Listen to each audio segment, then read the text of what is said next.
Barchaga assalomu alaykum, hurmatli qizlar, yaxshimisiz? Odatda meni videolarimni qizlar kuzatadi, o'shaning uchun qizartib gapiryapman. Balki o'g'il bolalar bo'ladigan bo'lsa ham.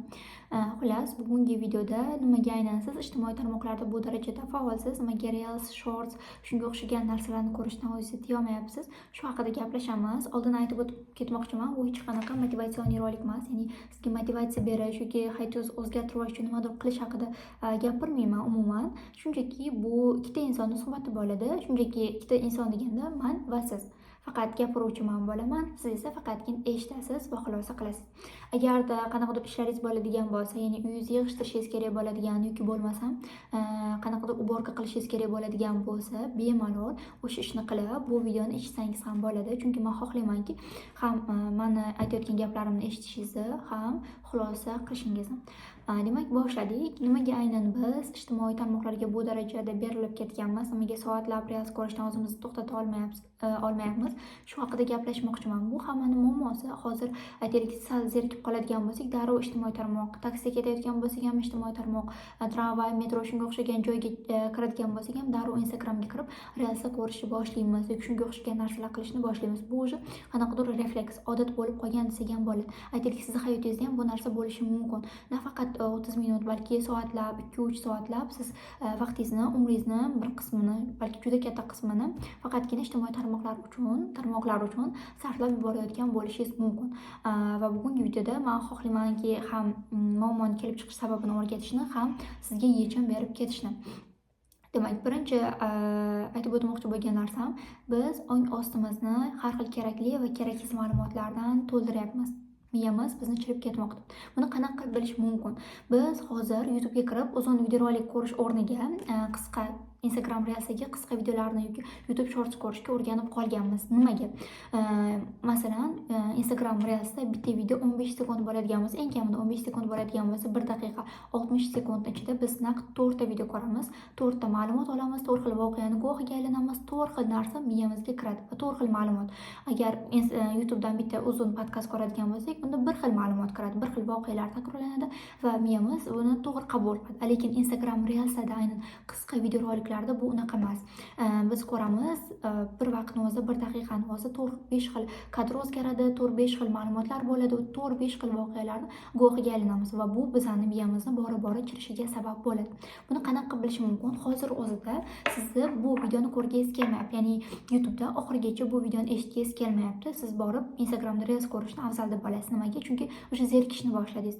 Sizga bunaqa uzun videolar, sabrsiz uzun videolar ko'rishni xohlamayapsiz. Aynan shu uchun ham Reels ko'rishga odatlanib qolgansiz. Bu narsani yo'qotish uchun siz bora-bora harakat qilishingiz kerak. Instagram Reels'ni o'rnini YouTube'dagi uzun videolarga, YouTube'dagi podkastlarga, YouTube'dagi foydali bo'lgan videolarga almashtirishingiz kerak bo'ladi. Agarda siz birorta multfilm qo'yib, masalan, yoshingizni ichida bo'lishidan qat'iy nazar, birorta ana 10 daqiqalik multfilmni oxirigacha ko'ra olmaydigan darajada bo'lsangiz, demak siz o'sha ijtimoiy tarmoqlarga berilib ketgansiz, ayniqsa qisqa videoroliklarga. Demak, qilishimiz kerak bo'lgan ish miyamizni chirishdan saqlab qolish.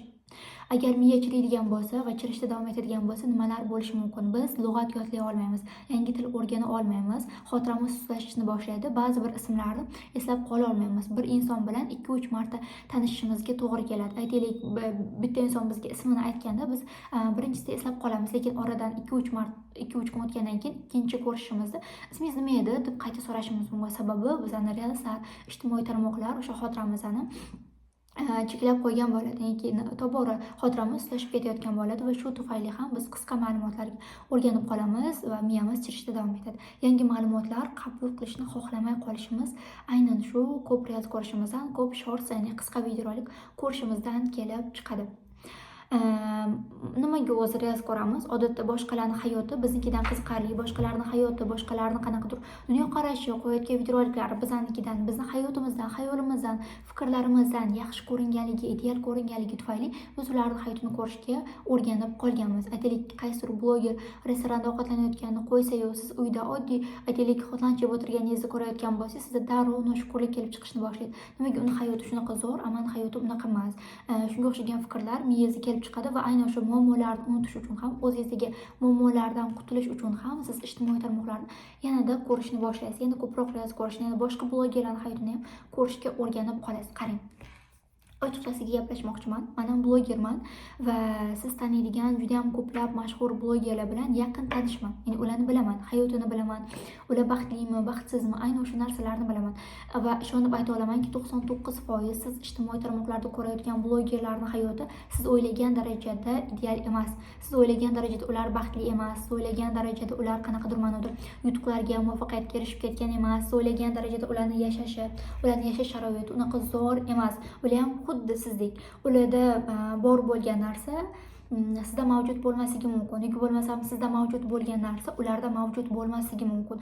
Juda ham ko'pchilik blogerlar baxtsiz, lekin bu baxtsizlikni ijtimoiy tarmoqlarga olib chiqishni xohlashmaydi. Chunki ijtimoiy tarmoqlar o'rganganmizki, Instagram, aytaylik, aktualnilarda, storieslarda har xil chiroyli kadrlarni qo'yishga, chiroyli voqealarni, chiroyli kunimizni, baxtli kunimizni qo'yishga o'rganib qolganmiz. Hech kim xohlamaydi o'zini baxtsiz kunini ko'rsatishga, o'zini aytaylik taksiga puli yo'qligini ko'rsatishga yoki bo'lmasa oxirgi nonga puli qolganini ko'rsatishga uyaladi va hech qachon ko'rsatmaydi. Biror marta birorta bloger ko'rganmisiz? Xullas, meni pulim tugab qoldi, meni bitta nonga pulim qoldi degan gapini ili storiesini ko'rmagansiz. Chunki hamma ideal hayotini va ideal narsalarni ko'rsatishga o'rgangan va siz bu ideallik bilan, ya'ni yolg'on ideallik bilan miyangizni chalg'itishga va miyani o'rgatib qo'ygansiz. Va bundan kelib chiqadiki, sizning miyangiz chirmoqda. Demak, qilishingiz kerak bo'lgan ish ijtimoiy tarmoqlardan birozga o'zingizni tiyishni o'rganish. Aynan muammolarni unutish uchun ham biz ijtimoiy tarmoqlarda faol bo'lishga harakat qilamiz. Ko'p video ko'rishga, ko'p stories qo'yishga. Aynan o'sha muammolar paydo bo'lgan paytda ijtimoiy tarmoqlarga kirmasdan, aynan o'sha muammolarni hal qilish uchun, muammolar bilan qanaqadir ma'noda kurashish uchun vaqt ajratadigan bo'lsak, fokusni muammolarimizga qaratadigan bo'lsak, ularni hal qilishimiz osonlashadi. Biz nima qilamiz? Biz muammolarni unutish uchungina ijtimoiy tarmoqlarga kiramiz va bu eng katta xato. Ko'pchilik ishdan kelib qiladigan ishi nima? Muammolarimni unutmoqchiman, shuning uchun reels ko'raman deydi yoki bo'lmasam YouTube ko'raman deydi. YouTube bo'lsa ham shorts ko'raman deydi. Bu xato. To'g'ri, siz muammolaringizni unutayotgandek bo'lishingiz mumkin, lekin muammolarni unutishingiz hech qachon o'sha muammolarni hal bo'lib qolganini anglatmaydi. Sizda muammolar bor, sizda pulingiz yo'q, sizni aytaylik yoningizda eng qolgan pulingiz bo'lishi mumkin, sizni aytaylik shaxsiy uyingiz yo'q, sizni shaxsiy mashinangiz yo'q, sizni muvaffaqiyatga erishishingiz bo'lgan, muvaffaqiyatga erishish uchun qilishingiz kerak bo'lgan ishlar bor. Lekin siz ularni unutish uchun, ularni qilmaslik uchungina ijtimoiy tarmoqlardan ko'p foydalanmoqchisiz. O'zingizdagi muammolarni unutish uchun faqatgina reels ko'rmoqchisiz, shunga o'xshagan narsalarni qilmoqchisiz. Ishdan keldingizmi, Instagram reels ko'rish o'rniga yoki bo'lmasam YouTube shorts ko'rish o'rniga YouTubedan aynan daromadni oshirish bo'yicha, qanaqadir manda shaxsiy rivojlanish bo'yicha videolarni, uzun videoroliklarni, podkastlarni eshitishingizni men sizga maslahat bergan bo'lardim. Bu odat tobora sizga qanaqadir manda yoqishni boshlaydi va odat shakliga aylanadi.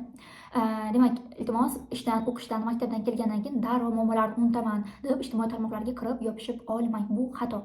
Unutishingiz mumkin, lekin o'sha muammolar sizda hal bo'lib qolmaydi. Reels ko'rishni yoki shorts farqi yo'q, o'sha qisqa videorolik ko'rishni odatini boshqa odatga aylantirishingiz mumkin. Aytaylik, bitta narsaga diqqatingizni qarating, siz qaysi bloger hayotini juda ham ko'p kuzatyapsiz. Qaysi bloger hayoti sizga qanaqadir ma'noda ideal ko'rinadi va sizga yoqadi. Aytaylik, dizaynerlarni ko'p kuzatasizmi yoki shunga o'xshagan psixologlarni ko'p kuzatasizmi? Demak, siz o'sha sohaga qiziqishingiz bor degan va qiziqqanligingiz tufayli ham siz ularni kuzatasiz, ularni ko'rishga odatlanib qolgansiz. Demak, aynan dizaynerlikka qiziqadigan bo'lsangiz, o'sha dizaynerlikka doir hobbi toping. Masalan, tikuvchilikka borishingiz mumkin, o'rganishingiz mumkin, yoki rasm chizishni o'rganishingiz mumkin. Shunga o'xshagan odatlarni reelsning o'rniga kiriting. Agar prosta tak masalan, bo'ldi, men reels ko'rmayman, men ijtimoiy tarmoqlardan cheklanaman, umuman qilmayman deydigan bo'lsangiz, bu hech qachon amalga oshmaydi. Yana siz reels ko'rishda davom etasiz, yana siz hayotingiz oson-ustun bo'lishda davom etadi, yana e'tibor bermaysiz sog'ligingizga, yana ko'zingiz, ziraningiz o'ylamaysizda, faqatgina ijtimoiy tarmoqlarda reels ko'rib o'tiraverasiz. Va bu doim takrorlanadigan odat. Siz o'ylashingiz mumkin, ertaga men hayotimni o'zgartiraman deb o'ylashingiz mumkin, lekin ertaga yarim soat yoki 1 soat davomida hayotingiz o'zgaraman degan qaror turadi, lekin o'sha 1 soatdan keyin yana qayta reels ko'rib qolasiz, yana qayta aytaylik YouTube shorts ko'rib qolishda davom etaverasiz. Buni o'rniga, bu odatni yo'qotish uchun siz o'sha odatni o'rniga yangi odat kiritishingizga to'g'ri keladi. O'zingizni qiziqishingizni toping va o'sha qiziqishingizga doir odat o'ylab toping. Masalan, sport zaliga yozilsangiz bo'ladi. Ko'pchilik o'ylaydi, sport zaliga yozilish qimmat. Nimaga to'layman? Oyiga 400 ming, 500 ming, o'rtacha oyiga 400 yoki 500 ming bo'lishi mumkin. Nimaga to'layman? Uyda ham shug'ullansam bo'ladi. Noto'g'ri o'ylashadi. Aslida bu xato. Siz o'sha sport zaliga borish jarayonida ham masalan 1 soat shug'ullanasiz yoki 1,5 soatni yo'l bilan hisoblasak 2 soat. 24 soatdan 2 soatingiz reels ko'rishga yoki qisqa videorolik ko'rishga emas, balki hayotingizni o'zgartirish uchun, taningizni, jismoniy taningizni o'zgartirish uchun sport bilan shug'ullanishingizga ketayotgan bo'lishi mumkin va bu albatta foydali mashg'ulot. Bu sizga albatta dopamin beradi va bu dopamin sizga albatta yoqadi. Demak, reels ko'rishni yoki o'sha qisqa videorolik ko'rishni yo'qotish uchun birdan yo'qotib bo'lmaydi. Hech qanaqasiga qanaqa texnika uni birdaniga yo'qotib bermaydi. Siz faqatgina o'sha o'rnini bosuvchi, ya'ni relslar ham bizga dopamin beradi. Qisqa dopamin beradi va yengil dopamin beradi. O'sha qisqa va yengil dopaminni o'rniga og'ir va yoqimli bo'ladigan dopamin olishni o'rganadigan bo'lsangiz va yangi hobbi topishga harakat qiladigan bo'lsangiz, o'rnini bosadigan narsa topadigan bo'lsangiz, ancha bu odatingiz kamayishi mumkin bo'ladi. Va keyingisi, ba'zida ko'rish bizga foyda bermaydi, ba'zida bilim olish bizga hech qanaqasiga foyda bermaydi. Faqatgina sinab ko'rish bizga foydali bo'lishi mumkin. Masalan, men shaxsiy rivojlanishga doir yoki bo'lmasam daromad topishga doir YouTubedan yuzdan oshiq videolarni ko'rib chiqaman.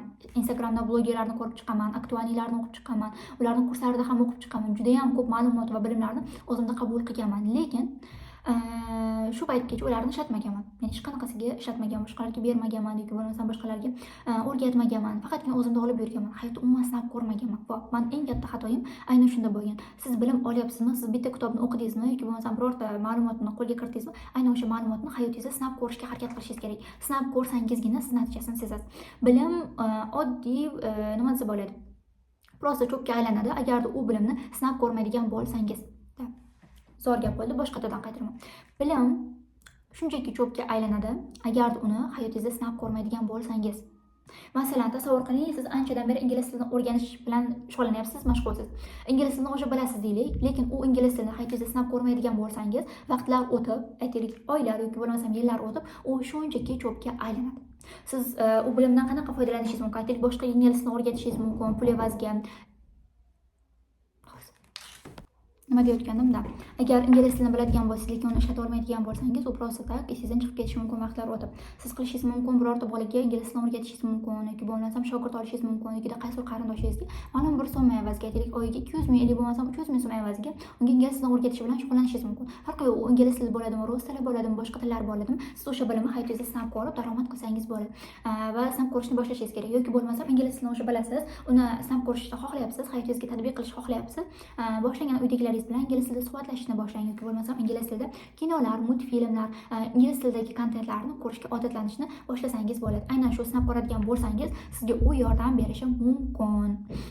Qarang, umr bizga bir marta beriladi. Siz qiz bola bo'lib eshityapsizmi bu videoni yoki o'g'il bolami, farqi yo'q. Umr bizga bir marta beriladi, ikki marta emas. Aynan shu umrni boshqalarning hayotini ko'rish, boshqalarni ideal deb ko'rsatayotgan hayotini ko'rish bilan o'tkazadigan bo'lsangiz, juda ham katta xato qilasiz. Shunaqa insonlar bor, bu hayotga keladi-yu, hech qanaqa maqsadsiz, hech qanaqa harakat qilmalarsiz, ya'ni hech qanaqa hayotni o'zgartirish uchun nimadir qilmaslik uchun yashab ketadi, prosta tak.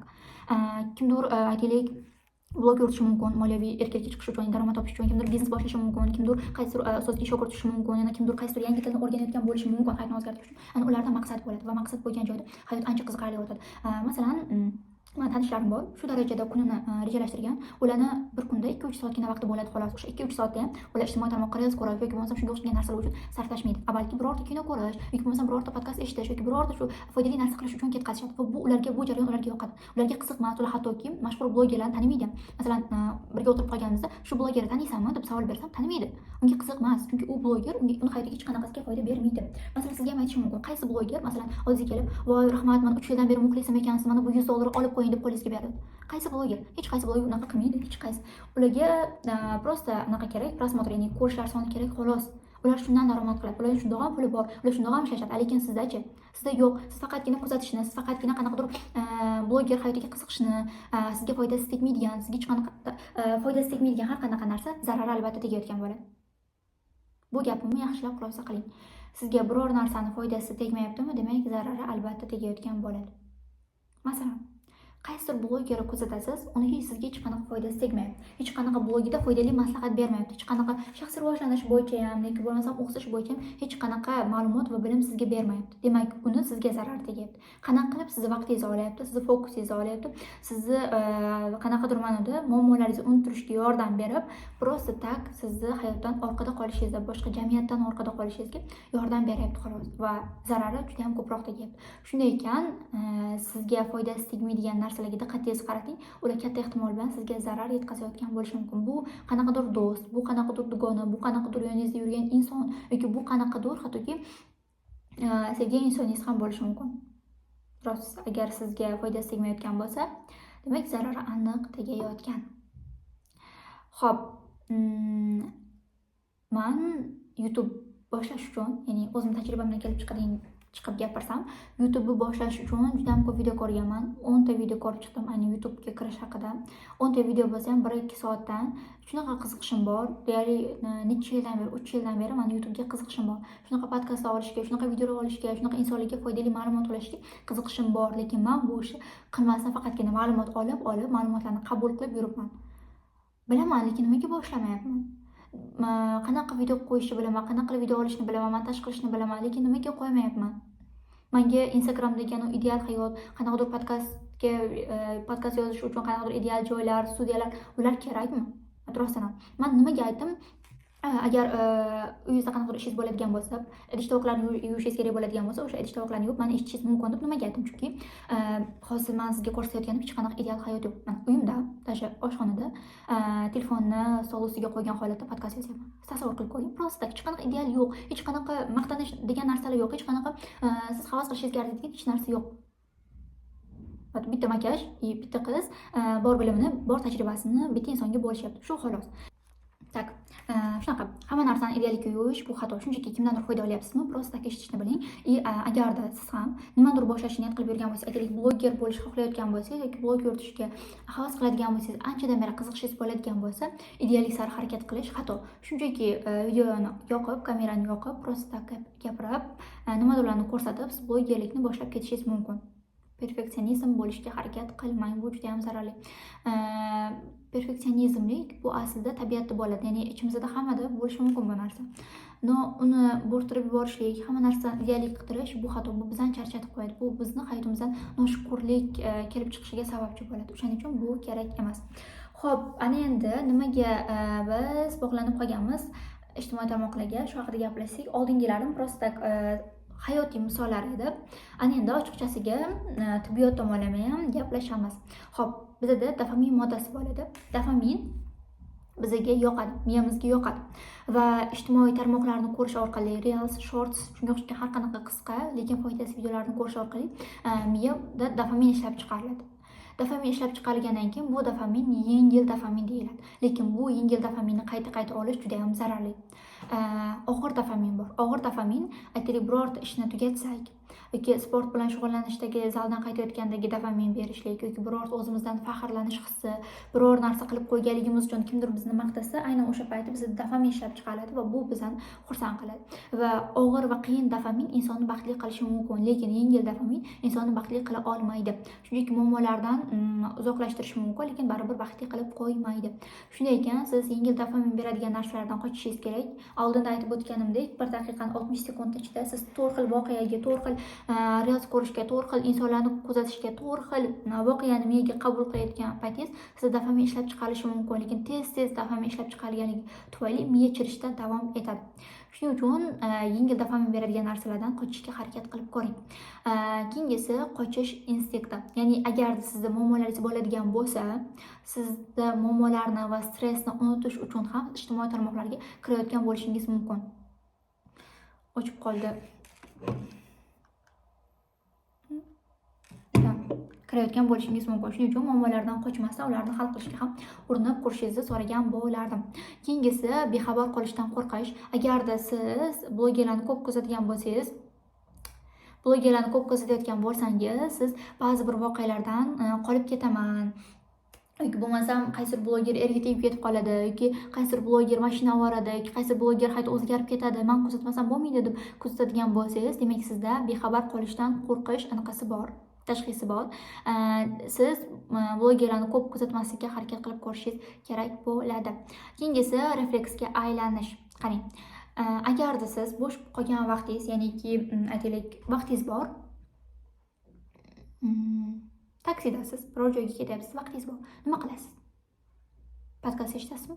Yoki audio kitob eshitasizmi? Yoki shunga o'xshagan narsalarni qilasizmi? Yo'q. Siz kirasiz, shundoq Reelsga kirasiz, Reels ko'rishni boshlaysiz, yoki shunga o'xshagan narsani qilasiz, yoki YouTube Shorts ko'rishda davom etasiz. Bu xato. Sizda refleks o'rnashib qolgan, odat shakliga kelib qolgan, siz bo'sh vaqtingiz bugungacha bo'sh vaqt topdim degan vaqtingiz Instagramga kirib Reels ko'rishda davom etganligingiz uchun ham bu o'sha odat shakliga aylanib qolgan va bu odatdan voz kechish sizga juda ham qiyin bo'ladi. Svet bekorishdi, voy svetmush. Bilasizmi, mana bunga o'xshagan narsa bor. Menimcha o'zim marketda sotadi. Shunaqa blogerlarga kerak edi. Mani bitta bloger bergan edi. Menda to'g'riroq qolib ketgan. Qaytarib berishim kerak. Nazariyat ochdim. Xo'p, davom etamiz. Endi bir ikkita tavsiyam bor. Masalan, agarda siz bloger bo'lmasangiz, ya'ni kontent yaratuvchi inson bo'lmasangiz, mani tushunmasligingiz mumkin. Lekin kontent yaratuvchilar, ya'ni blogerlar meni juda ham yaxshi tushunishadi. Men birorta foydali ma'lumot berib, video qo'ysam, 10 mingta prosmotr yig'adi. Lekin hech qanaqa ma'no mantiqlarsiz video qo'yadigan bo'lsam, u 100 mingta prosmotr yig'adi. Men shuni birdan tushunaman. Hozir 10 mingta insonga foydali maslahat berib, 10 ming daqiqa vaqtni olding, kimnidir 10 ming daqiqa umrini olding, foydasiz ma'lumot berib, kimnidir 100 ming daqiqa umrini ziyon qilding yoki vaqtini ketkazding deb o'ylayman. Ya'ni kontent yaratuvchi va kontent beruvchi shaxs sifatida men shunaqa o'ylayman. Ana endi siz o'ylashingiz kerak, men kontent qabul qiluvchi inson sifatida o'zimning hayotimga kerak bo'ladigan, o'zimning hayotimda birorta o'zgarishlarga sababchi bo'lib qoladigan ma'lumotni olyapmanmi yoki yo'q. Shu narsani o'ylashingiz kerak. Blogerlardan atpiska qiling. Masalan, agar atpiska qila olmayman deydigan bo'lsangiz, podpiskangizda aytib 200 ta inson bo'ladigan bo'lsa, 200 ta inson ichida 200 ta bloger bo'ladigan bo'lsa, har kuni 10 tadan bloger atpiska qiling yoki 20 tadan. Qila olganingizgacha sizga kerak emasmi atpiska, kerak emasmi atpiska. Kimni kuzatmasangiz, shundan shunchaki obunani bekor qilishni bossangiz bo'ladi. Ularning hayot yolg'onligini yana sizga aytib eslatib o'tmoqchiman. Hammaning hayoti sizdekidek, hammaning hayoti oddiy, hammaning hayotda hamma o'zi uchun yashaydi. Hech kim birovni hayotini o'zgartirish uchun, hech kim birovni qanaqadir o'zgarib qolish uchun yashamaydi. Bu hayotda hamma narsa manfaatli, hattoki hozirgi paytda oilalar ham manfaat uchun quriladigan bo'lib ketgan. Qanaqadir manfaat olishmasa, oila qurishmaydi. Qarang. Siz hayotingiz nimaga o'zgarmayapti? Chunki siz noshukursiz. Noshukurligingizga sabab o'sha ijtimoiy tarmoqlardagi ideal hayot. Agarda siz hayotingizdagi bor narsalar uchun, hayotingizdagi bor imkoniyatlar uchun shukur qilishni o'rganadigan bo'lsangiz, ya'ni yeyotgan oningiz uchun, yashashga uyingiz borligi uchun, kiyishga kiyimingiz borligi uchun, hamma narsa uchun shukur qilishni o'rganadigan bo'lsangiz, har kuni, ya'ni har 2 soatda bir shukur qilishim kerak deydigan xulosani, degan fikrni o'ylaydigan bo'lsangiz, ishonib ayta olamanki, Alloh sizga yanada zo'rini beradi, yanada bundan yaxshisini beradi. Agar noshukurlik qiladigan bo'lsangiz, voy nimaga meni uyim bunaqa, nimaga meni yashashga sharoitim bunaqa, nimaga menga gullar kelmaydi, nimaga meni yigitim yo'q, nimaga meni turmush o'rtog'im yo'q, shunga o'xshagan narsalarni o'ylaydigan bo'lsangiz, Alloh o'ylaydiki, ha, bunga berish kerak emas. Agar bunga yanada zo'rini bersam, bu yanada noshukurlik qilishda davom etadi deb o'ylaydi. Shuning uchun noshukurlik qilmang va har bir narsaga va har bir ne'matga shukur qilishni o'rganing. Va qarang, yana ijtimoiy tarmoqlar mavzusiga qaytsak, ijtimoiy tarmoqlarni yaratgan shaxslar juda ham aqlli. Ular bizga nima yoqishini bizdan-da yaxshi biladi. Masalan, men sizga savol bersam, sizga nima yoqadi desam, siz o'zingiz ayta olmasligingiz mumkin sizga yoqadigan narsalar. Lekin ular juda ham yaxshi bilishadi va ular sizga reelslar orqali, YouTube shortslar orqali sizga yoqadigan narsalarni, yoqadigan mavzuga kontentlarni chiqarishga harakat qiladi.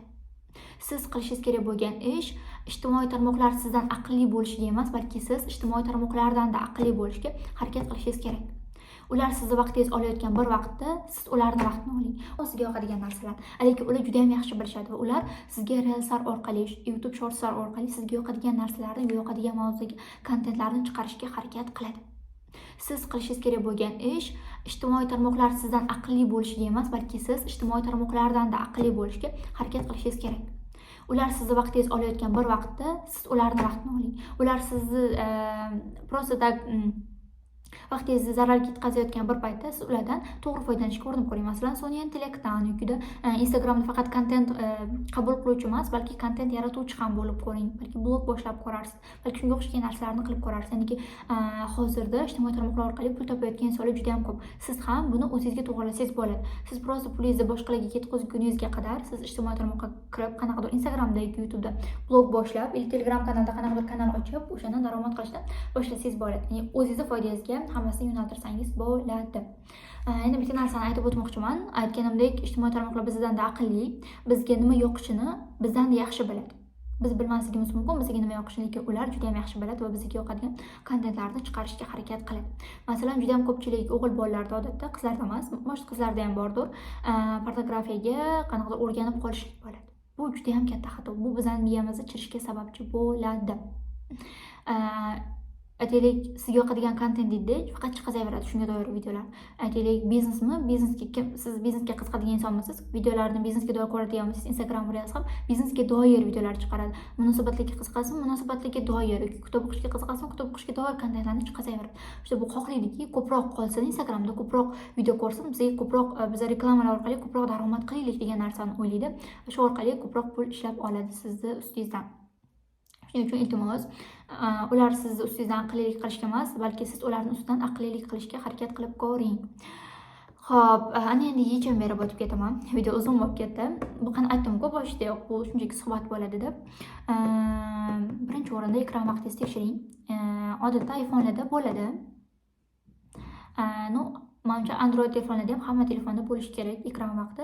Ekran vaqtingizni tekshiring. Qaysi ilovaga, qaysi ijtimoiy tarmoqqa ko'p vaqt sarflayapsiz? Может, u TikTokdir, может, Instagramdir, может, Telegramdir. Qaysi ijtimoiy tarmoqqa ko'p vaqt sarflayotgan bo'lsangiz, demak o'shandagi ma'lumotlarni kamaytirishga harakat qiling.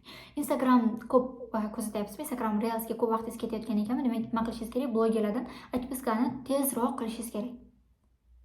Ko'proq ular sizni vaqtingizni olib qo'ymasligi uchun. Keyingisi chegaralar o'rnating. Qaysi ijtimoiy tarmoqqa ko'p vaqtingiz ketayotgan bo'lsa, aytaylik Instagram uchun bir kunda 1 soat yoki yarim soat, YouTube uchun ham yarim 1 soat, shunaqa qilib har bitta ilovaga cheklov o'rnatib qo'ysangiz bo'ladi. Bu uchun har xil ilovalar, har xil narsalar chiqib ketgan, bemalol siz ularni yuklab olib, ijtimoiy tarmoqlar uchun cheklov qo'yib qo'ysangiz bo'ladi, mini chegaralar o'rnatsangiz bo'ladi. Keyingisi, men sinab ko'rganman bu narsani, telefonsiz zonalar yaratish. Ya'niki, birorta uyingizda, aytaylik 3 xonalikmi, 2 xonalikmi farqi yo'q. Birorta xonasida umuman telefon ishlatmayman deng. Aytaylik zal yoki bo'lmasam tualet, vanna yoki bo'lmasam o'zingizni xonangiz, qaysi xonada umuman telefon ishlatish mumkin emas deb o'ylang. Masalan, oshxonada umuman telefon ishlatmayman, telefon ko'rmayman, telefonni qo'limga ham olmayman degan qarorni o'zingizga qo'ying. Va agarda shunaqa qiladigan bo'lsangiz, qanaqadir ma'noda siz biroz bo'lsa o'zingizni ijtimoiy tarmoqlardan cheklagan bo'lasiz va telefondan uzoq qolishga harakat qilayotgan bo'lasiz. Bu juda ham muhim. Qarang, agarda masalan bitta gap eshitgandim, qaysidir blogerdan, bilmadim bu qay darajada haq, yoki qay darajada noto'g'ri, qay darajada to'g'ri. U aytgandiki, agarda siz telefoningizni tez yo'qotib qo'yadigan, tez biror joyga tashlab ketadigan odatingiz bo'lsa, demak siz telefonga bog'lanib qolmagansiz. Agar sizni qo'lingizda doimiy ravishda telefon bo'ladigan bo'lsa, hattoki magazinga borsangiz ham, bozorga borsangiz ham, korzinkadan istagan joyingizga borsangiz, qo'lingizda faqat telefon bo'ladigan bo'lsa va umringiz davomida bir marta ham telefoningizni qayerga qo'yganingizni unutib qo'ymagan bo'lsangiz, demak siz telefonga bog'lanib qolgansiz. Masalan, tasavvur qiling, bitta yaqin do'koningiz bor. U telefon ishlatadi, lekin telefonni doim biror joyda unutib beradi. Voy, kafeda telefonim qolib ketibdi, voy, oshxonada telefonim qolib ketibdi, voy, stol ustida qolib ketibdi degan narsani o'ylab beradigan bo'lsa, u sizdan ko'ra telefonga bog'lanmagan. Masalan, tan olaman, biror marta telefonim yo'qolmagan, biror marta qo'limdan tushib qolmagan. Hattoki qo'limda ko'p narsalar bo'ladi, odatda har doim ko'chada yuradigan bo'lsam, sumkam bilan birga ko'p kitob, daftar, hamma narsa har balo qo'limda bo'ladi, lekin kitobim qolib ketgan bo'lishi mumkin, qanaqadir magazinda nimadir unutgan bo'lishi mumkin, lekin telefon doim qo'limda bo'ladi. Bilmayman qanaqa. Tak, menga anaqa keldi, xotira to'lib ketdi deb bir ikkita rasmlarni, videolarni o'chirib tashladim. Shunaqa nima haqida gaplashayotgandik? Telefon zonani qilishga harakat qiling. Agar telefoningiz doim yoningizda turadigan bo'lsa, unutib qo'ymaydigan odatingiz bo'lsa, demak siz telefonga bog'lanib qolgansiz va bundan men ham xafaman. Chunki menda ham bor bu odat. Qo'limdan kelgancha harakat qilaman telefonsiz yashashga va telefonni birozgina uzoqroq joyga qo'yishga. Xo'p, keyingi maslahat bu bildirishnomalarni o'chirish. Instagramdan, Telegramdan, TikTokdan hamma ilovalardan bildirishnomalarni o'chirib qo'ying. Hatto eng yaqiningiz bo'lsa ham, agar muhim bo'lsa telefon qilishsin. Aytaylik, kimdir avariya bo'lib, kimdir mashina urib ketgan bo'lsa, telefon qilib aytishadi. Sizga bildirishnoma Telegramdan yozishmaydi-ku. Tam sani kimningdir mashina urib ketdi deb sizga Telegramdan yozishmaydi. Просто telefon qilib aytishadi. Demak, bildirishnomalarni o'chirib qo'yishsangiz hech narsa bo'lmaydi. Kimdir hayoti o'tib ketmaydi, nimadir yo'qotib qo'ymaysiz. Bildirishnomalarni hammasini o'chirib qo'ying. Xo'p, keyingisi o'rniga o'rin qo'ying. Ya'ni bu juda muhim. Ya'ni boshida aytib o'tganimdek, Reels ko'rish odatingizni yo'qota olmayapsizmi? Shorts ko'rishni ham yo'qota olmayapsizmi? Demak, o'rniga o'rin qo'yishni o'rganishingiz kerak. Ya'ni YouTube Shortsga ketadigan vaqtingiz o'rnini nimadirga sarflashga, qanaqadir hobbi o'rganishga, qanaqadir kitob o'qishga, shunga o'xshagan narsalarga sarflashga harakat qilib ko'rsangiz bo'ladi. Har soatga budilnik qo'ying. Bu juda ham muhim. Qarang, menga buni bitta rus blogerdan eshitib qolgandim. Masalan, nechida uyg'onasiz? 8dami, 7dami? Uyg'onganingizdan keyin ertalab umuman telefon qo'lingizga ushlamang, hech qanaqasiga. Даже siz anaqa qilishingiz ham kerak emas. birorta bloger haytni ko'rishingiz yoki Telegramga ham kirishga harakat qilishingiz kerak emas.